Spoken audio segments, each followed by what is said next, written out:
What is your take or reaction to Trump's foreign policy so far?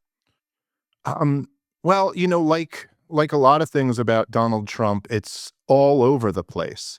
And so it's not there's not exactly one answer. I mean, I think that, just doing Ukraine first. I mean, I do think his posture has been an improvement over the Joe Biden posture of like, we're going to arm them till the end. I mean, if you can remember back a couple years ago, there was just this ridiculous, as is always the case in DC, these ridiculous, completely unattainable end goals of the conflict. Nancy Pelosi said we have to fund them until Ukraine takes back Crimea. And like nobody thinks that that is even plausibly going to happen. No one who knows anything thinks there's any chance that that is going to happen. And so, it's kind of like setting the goal of like, as soon as Jeffersonian republicanism sweeps the Middle East, then we can bring our troops out. It's just, Yeah. it's a recipe for a forever war.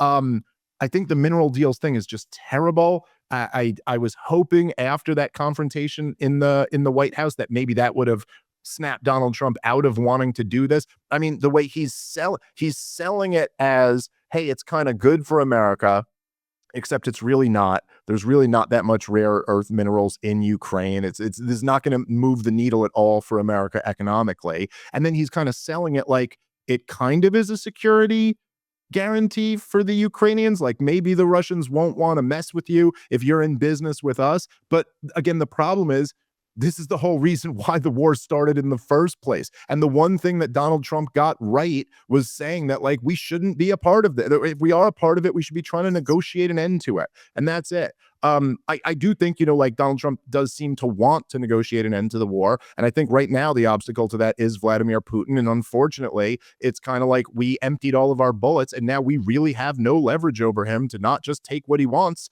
on his way out here. So I don't know. There's been some good and some bad on that. As far as the Middle East stuff, again, I mean, Donald Trump came in and right away through his envoy Witkoff, he was able to negotiate a ceasefire. I don't think anyone else except Donald Trump was going to do that. Joe Biden expressed interest in wanting this exact result. It was the same proposal that had been on the table since May of 2024, and Joe Biden couldn't get it done, and Donald Trump did. Now, the ceasefire didn't make it out of phase one, but there were, I think, 20 hostages got returned in that first phase of the ceasefire. And so those are 20 human beings' lives who were saved as a result of the thing. And that's nothing to downplay.